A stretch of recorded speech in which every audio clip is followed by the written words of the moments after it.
Halo, selamat datang di tempat curhat. Saat dunia menutup telinga untuk kamu, tempat curhat akan selalu membukakan telinga untuk kamu. Buat kamu yang baru datang ke channel ini dan belum tahu channel ini tentang apa sih? Nah, jadi channel ini adalah sebuah channel di mana kamu bisa berbagi cerita dan mencurahkan segala isi hati kamu maupun masalah yang sedang kamu hadapi. Caranya adalah kamu bisa DM Instagram @tempatcurhat410. Di situ kamu bisa menceritakan apapun ya, dan tempat curhat akan selalu berusaha pastinya untuk memberikan solusi yang terbaik buat kamu. Baik, langsung saja saya bacakan curhatan pertama datang dari seorang ibu berinisial AN. Saya benar-benar menyesal menikahi iblis ini. Saya diperlakukan seperti budak dan sampah oleh suami saya sendiri. Saya dibuat sangat depresi dan sering sekali mencoba bunuh diri karena kelakuan dan perkataannya. Suami saya benar-benar seperti psikopat yang punya kepuasan tersendiri dengan menyakiti orang lain. Dia sangat jahat sekali dan dia sadar itu. Tapi ketika saya sudah muak dan mencoba memberitahu apa kesalahannya, bukannya sadar dan minta maaf. Dia langsung merasa kalau dia paling tersakiti dan saya adalah wanita yang jahat dan pantas disiksa. Kami terlihat sempurna dari luar dengan dua anak kami yang lucu. Tetapi kami bobrok di dalam. Tidak ada kasih dan damai dari seorang suami sama sekali. Orang normal pasti merasa kasihan dan menutupi kekurangan istrinya. Saya pikir suami saya adalah orang seperti itu. Tetapi ternyata saya salah besar. Justru ekonomi keluarga saya yang tidak kaya menurut dia membuat saya tidak bernilai di matanya. Berakhir dengan dia selalu menghina keluarga saya seperti dasar keluarga miskin, dasar keluarga gak sekolah, gak berpendidikan. Padahal keluarga saya sama sekali tidak pernah meminta sepeser pun uang kepadanya. Tapi entah mengapa dia benci sekali keluarga saya. Padahal keluarga saya sangat menyayangi karena dia ayah dari anak-anak saya. Tapi dia malah jijik dan sering sekali menghina kami karena kami tidak sekaya yang dia harapkan. Keluarga saya sudah kebal dihina dan dimaki dia. Orang tua saya cuma bisa diam melihat kelakuannya karena anak-anak saya butuh ayah. Miris memang. Hati saya sakit melihat keluarga saya yang tidak pernah menyakiti siapapun itu direndahkan sedemikian rupa tetapi masih bisa sabar. Sekedar info, orang tua saya memblokir nomornya karena dia sering meneror dengan kata hinaan jika bertengkar dengan saya. Suami saya, dia tidak ada beban dan rasa sungkan. Dia percaya diri orang tua saya tidak akan berani karena memegang kehidupan saya dan kedua cucunya. Jika mereka bertemu, tidak akan ada hormat atau sapa. Hanya ada diam dan wajah keangkuhan suami saya. Itu nyata adanya. Dia masih mencintai mantannya. Mantannya adalah anak orang terpandang dan keluarganya sangat kaya raya. Mereka tidak jadi menikah karena suami saya mencintainya, tapi perempuan itu ternyata tidak bisa memberikan anak. Dia sangat menghargai keluarga mantannya. Suami saya adalah orang yang luar biasa pelit. Dia akan sangat bahagia kalau bisa bersenang-senang dengan uang orang lain. Jadi, keluarga perempuan ini sering mengajak dia berpergian mewah dan selalu dibayari. Jadi, suami saya sangat menghargai dan menghormati mereka. Suami saya masih berhubungan baik dengan keluarganya dan tentu saja perempuan itu sampai saat ini. Dan saya terpaksa menerima kondisi ini karena dua anak saya yang masih harus saya dan suami saya pertanggungjawabkan. Mereka tidak selingkuh secara fisik, tapi saya tahu secara hati mereka sudah selingkuh. Mereka suka chat WhatsApp, membicarakan banyak hal. Suami saya juga menanyakan hal-hal yang seharusnya bisa ditanyakan ke orang terdekatnya yaitu istri. Tapi dia malah menanyakan ke wanita itu. Dan mereka tentu saja membicarakan kejelekan saya dan keluarga saya. Suami saya mengeluh soal keluarga saya yang miskin dan tidak berpendidikan menurut dia. Padahal menurut saya tidak ada hubungannya dengan dia karena toh keluarga saya juga nggak makan uang dia.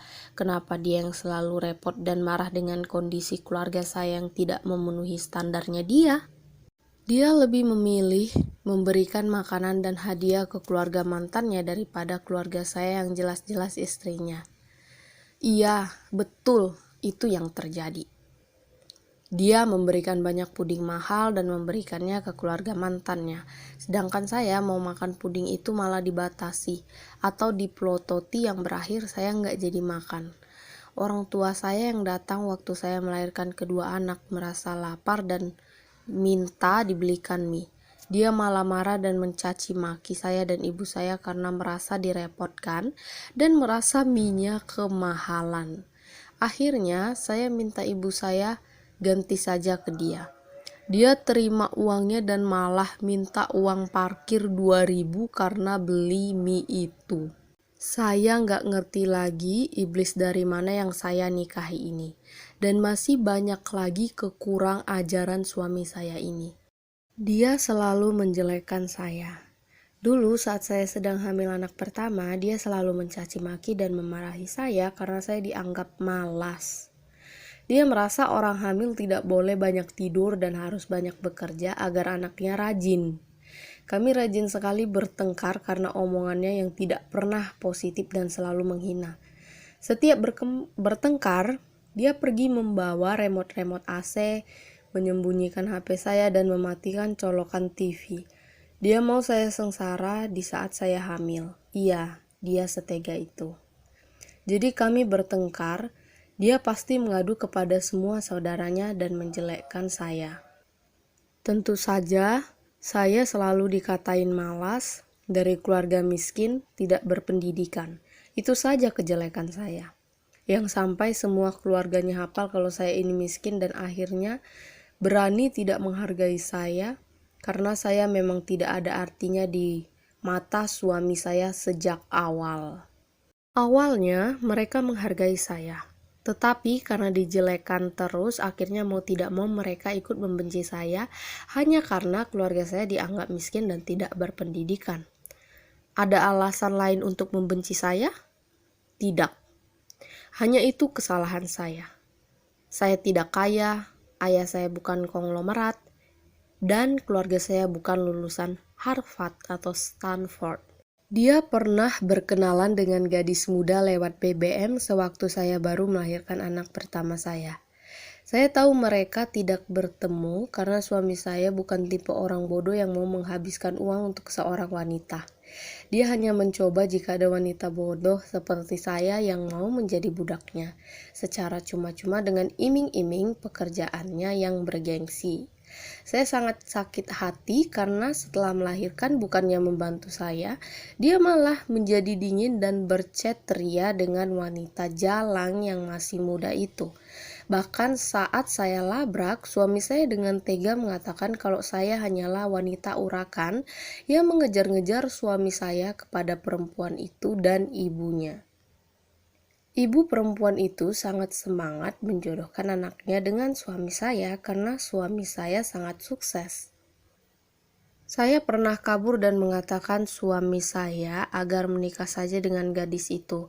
Tentu saja saya tahu gadis itu seperti, maaf ya, pelacur kecil yang dijual ibunya. Dan benar saja saya stalking IG-nya. Perempuan kecil yang jalang itu, dia sekarang adalah seorang sugar. Kelihatan dari gaya mewahnya berplesir ke luar negeri dan menginap di hotel puluhan juta per malam, sedangkan rumahnya berbanding terbalik dengan gayanya. Sayang sekali mereka tidak bersatu. Kalau bersatu pasti seru sekali. Sungguh saya akan mengingat semua itu. Dia tidak pernah memberikan saya uang ya. Bahkan saldo di rekening saya sering sekali nol. Dia adalah seorang pria mapan dengan kekayaan miliaran rupiah. Ya, dia sangat kaya. Tanah, rumah, dan apartemen bisa bernilai miliaran rupiah. tapi dia sangat pelit terhadap saya. Yang membuat saya bertahan adalah dia menyayangi kedua anak-anak kami. Dia membeli semua kebutuhan anak-anak kami dan keperluan rumah tangga, tetapi saya tidak terurus. Saya bahkan seperti memakan makanan sisa mereka. Saya tidak memiliki skincare dan make up. Saya sering berpikir untuk bekerja, tetapi dia selalu menghambat saya. Dia hanya mau saya di rumah dan mengurusi anak-anak. Saya menyesal, seharusnya saya bekerja demi diri saya sendiri, karena dia sangat lihai dan licik. Jika saya berpisah dengannya, tidak akan mendapatkan sepeser pun. Dia tidak sungkan memukul saya. Bahkan mata saya pernah bengkak biru karena dia. Saya hanya bisa menangis histeris. Dengan entengnya dia menyuruh saya ke dokter sendirian. Dokter yang melihat saya sangat curiga. Saya malah meyakinkan dokter itu kalau saya terpentok sesuatu. Saya tidak ingin suami saya masuk penjara lagi dan lagi. Saya hanya bisa menelan pil pahit kekejaman suami saya.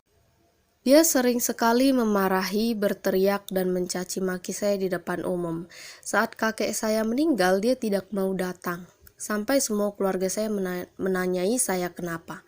Ya tentu saja, karena saya tidak berarti di matanya. Tetapi giliran keluarga mantannya meninggal, dia heboh, datang menyetir berjam-jam ke kota lain membawa anak saya dan menjadi orang yang mengangkat mayat saudara mantannya itu ke kubur. Dia sangat egois. Dia ingin bermain ponsel sepuasnya, tetapi saya tidak boleh. Saya seperti budak.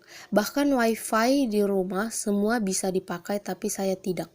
Saya harus mengambil sedikit demi sedikit dari uang belanja dan memberi kuota sendiri. Dia benar-benar ingin saya hidup hanya untuk mengerjakan pekerjaan rumah dan mengurus anak-anaknya tanpa tahu dunia luar. Dia berusaha mengambil kemerdekaan saya. Dia adalah orang paling arogan, jahat, egois, manipulatif, dan psikopat yang pernah saya temui di hidup saya. Dia melakukan semua kekejaman itu karena tahu saya tidak punya power untuk mengalahkannya. Dia tahu saya membutuhkannya demi kedua anak saya. Anda tahu seberapa psikopat dia? Dia dengan mudah memberi bintang 1 ke driver ojol yang sudah melayaninya dengan baik tanpa rasa berdosa. Dia dengan mudah memberi bintang rendah ke toko online yang melayaninya dengan baik dengan dalih agar tidak cepat puas. Dia dengan entengnya membuat kurir pengantar barang ke rumah memohon agar kurir itu tidak didenda 500.000 karena miskomunikasi, dan suami saya dengan gampangnya melaporkan paketnya dicuri kurir padahal dititip di satpam. Dia di blacklist beberapa toko baik offline maupun online karena kearoganannya, sampai dia harus membuat akun baru. Iya, segila itu. Dia terganggu? Tidak. Dia tetap dengan senang hati melanjutkan hidupnya asalkan demi kepentingan pribadinya tidak terganggu. Saya sekarang sudah kebal dan tidak lagi cemburu dengan mantannya. Percuma saya cemburu. Dia bukanlah orang yang pantas untuk saya cemburui. Saya sudah meminta kepadanya untuk menikah saja dengan wanita itu dan pergi membawa kedua anak saya. Saya yakin mereka saling mencintai, tapi hanya kurang anak saja. Seputus asa itu saya mencari jalan keluar. Silahkan judge saya. Tapi selain anak-anak saya rasa saya juga berhak hidup dengan tentram. Tidak masalah anak-anak saya dibesarkan orang lain, asalkan mereka hidup layak dan tidak berakhir dengan pendidikan rendah seperti ibu mereka. Suami saya tidak menanggapi permintaan saya itu secara serius. Tentu saja dia mulai menghina saya lagi. Saya mengerti dia nyaman dengan saya karena saya ada di bawah kakinya. Mantannya itu kaya. Dia akan tertekan dan tidak akan bisa menginjak-injak mantannya semaunya. Sadis? Iya, dia begitu orangnya.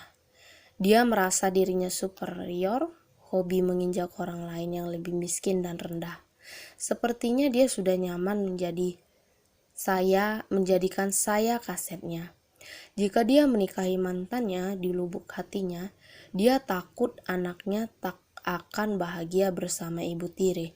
Karena jika dia mencoba berlagak ke mantannya, tentu saja mantannya sebagai ibu tiri bisa marah dan menyiksa anak-anaknya.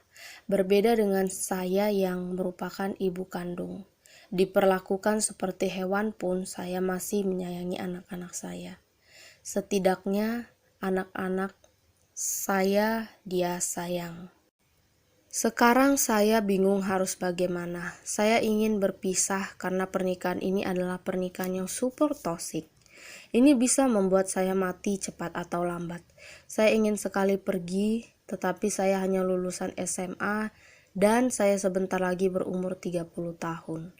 Anak-anak saya masih kecil dan tentu saja jika saya ingin bahagia dengan memutus sama sekali hubungan kami, maka sebagai konsekuensinya anak-anak saya akan hidup sengsara karena ibunya tidak sanggup hidup bersama ayah mereka. Karena dia adalah laki-laki terjahat di muka bumi ini yang pernah saya temui.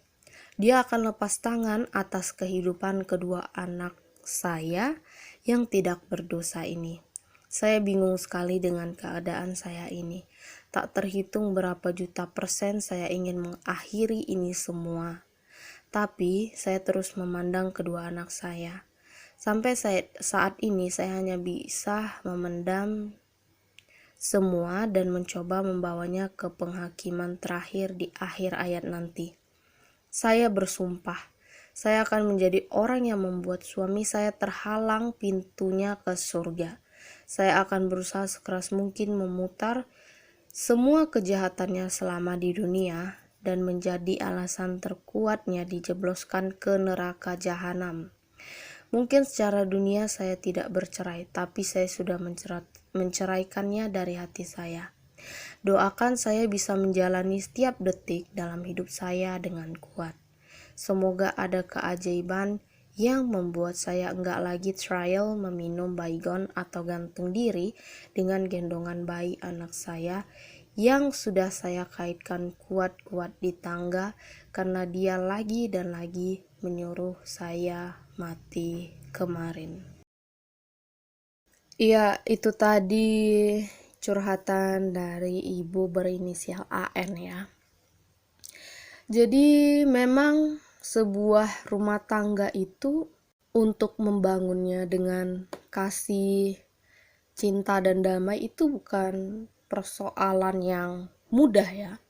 Tapi juga bukan tidak bisa dilakukan gitu. Apalagi yang memang rumah tangganya itu sudah berpuluh-puluh tahun. Mungkin kalau rumah tangganya itu masih dalam usia yang seumur jagung gitu kan, masih baru-baru nikah, mungkin ya memang lagi masih romantis-romantisnya ya. Nah, tapi memang penyatuan pemikiran dan hati ini menurut saya cukup sulit ya untuk diaplikasikan dalam kehidupan berumah tangga. Karena karakter setiap orang kan beda-beda, backgroundnya juga berbeda-beda, kebiasaannya juga berbeda-beda, begitu. Nah, perbedaan inilah yang biasanya sering menyebabkan pertengkaran ya, apalagi jika kedua belah pihak itu tidak mampu berusaha untuk saling mengerti dan memahami perbedaan tersebut gitu. Jadi kalau misalnya walaupun ya setiap orang berbeda-beda, tapi misalnya kedua pihak itu mau berusaha untuk mengerti dan saling memahami, pasti ini akan meminimalisirkan timbulnya pertengkaran. Jadi sebuah keluarga itu akan lebih harmonis gitu jika bisa saling memahami dan bisa mengerti satu sama lain, berjalan bersama-sama jika ada masalah gitu. Untuk kasus Ibu AN ini sendiri, saya jujur sangat prihatin sekali ya bacanya, karena kasus ini sudah dikategorikan sebagai toxic marriage. Jadi buat yang belum tahu, toxic marriage itu sebenarnya kondisi di mana hubungan antar pasangan itu bukan hanya nggak sehat lagi, tapi udah sangat mengganggu dan membahayakan gitu. Jadi ini salah satu pernikahan yang sangat toksik juga ya yang pernah saya baca. Karena hubungan antar suami dan istri itu dalam pernikahan kan seharusnya diisi dengan kasih, rasa cinta, dan memahami ya. Namun jika Ibu AN terus-menerus tertekan batin ini, kan ini yang bahaya gitu ya. Apalagi sampai ada kalimat tadi ingin mengakhiri hidup. Padahal beliau kan sudah punya 2 orang anak gitu ya. Nah, jadi yang jadi pertanyaannya ini adalah, dan yang jadi pergumulan itu, jika sudah terjebak, bagaimana sih cara keluar dari toxic marriage gitu. Nah, tempat curhat memberikan solusi. Yang pertama itu Anda bisa berterus terang dengan cara mengungkapkan isi hati Anda kepada pasangan Anda gitu. Jadi bicara baik-baik di waktu, suasana, dan mood yang tepat begitu. Dan kalau belum berhasil juga bagaimana? Nah, kalau belum berhasil, Anda bisa cari bantuan dari pihak lain. Misalnya dari keluarga, teman, atau pakar yang profesional dalam bidangnya. Jika belum berhasil juga nih bagaimana nih? Nah, jika belum berhasil juga dan merasa bahwa hubungan tersebut benar-benar udah nggak bisa diperbaiki lagi, ya Anda harus bisa pergi dan meninggalkan. Mulai kehidupan baru, cari kegiatan yang positif, cari lingkungan yang positif, dan habiskan waktu bersama orang-orang yang membuat Anda bisa lebih baik pastinya ya. Karena nggak mungkin juga kan Anda mempertahankan orang yang tidak ingin dipertahankan oleh Anda gitu. Atau dengan kata lain, orang yang tidak pantas buat kamu pertahankan, ngapain kamu pertahankan gitu. Sedangkan hidup kan harus terus berjalan gitu kan. Dan yang beri kehidupan itu kan Sang Pencipta. Jadi yang berhak untuk menentukan akhir kehidupan kita juga kan Sang Pencipta ya. Kalau kita memutuskan untuk mengakhiri hidup itu kan sama dengan kita udah mengambil hak pencipta kita. Padahal kita ini kan ciptaan, bukan Sang Pencipta. Jadi pastinya ini tindakan dosa atau yang nggak baik ya. Nah, jadi daripada stres menjalani toxic marriage dan sampai punya keinginan untuk bunuh diri, lebih baik Anda keluar dari hubungan tersebut gitu. Dan untuk Ibu AN sendiri memang sulit ya untuk memaafkan orang yang jahat kepada kita gitu ya. Cuman dengan kita hidup dendam kepada orang lain itu juga lebih tidak enak gitu. Jadi sesakit apapun, karena saya juga pernah disakiti orang lain dan siapapun pernah disakiti dan menyakiti orang lain. Iya benar ya. Namun kita harus belajar untuk lebih lapang dada, menerima, dan tidak dendam, coba untuk mengasihi mereka, coba untuk memaafkan mereka juga.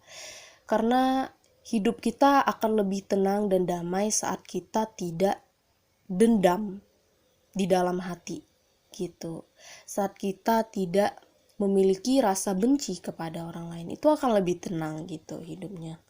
Jadi tetap berusaha, tetap kuat untuk Ibu AN, kita yang di sini dan para pendengar dari tempat curhat pasti akan selalu mendoakan Ibu AN dan orang-orang yang sedang dalam toxic marriage di luar sana gitu.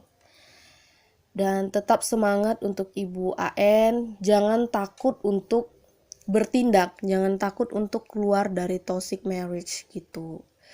Dan untuk anak-anak gitu kan, tadi Ibu ada bilang saya udah umur 30, saya hanya lulusan SMA. Nah, sebenarnya pendidikan, lulusan itu nggak berpengaruh selama kita benar-benar berusaha untuk bertahan hidup. Pasti mampu kok gitu. Pasti mampu. Bahkan di titik terendah kita masih tetap bisa bertahan hidup gitu. Jika kita memang mau berusaha. Dan saya sangat yakin ya, setiap anak itu punya rezeki yang dikasih oleh Sang Pencipta untuk masing-masing anak gitu. Jadi jangan pernah takut. Jangan pernah takut dan ragu untuk keluar kalau udah kena toxic marriage untuk siapapun di luar sana, dan tetap harus bersemangat, harus tetap, karena kita di Indonesia ini adalah negara ya dengan wajib memiliki agama, tetap andalkan Sang Pencipta yang kita percayai gitu. Baiklah, mungkin sekian dulu dari tempat curhat. Bagi kalian yang ingin mengirimkan curhat atau ingin berbagi cerita, bisa langsung DM kita. Sekali lagi, tetap semangat dan stay healthy, and see you in the next true story. Okay, bye bye.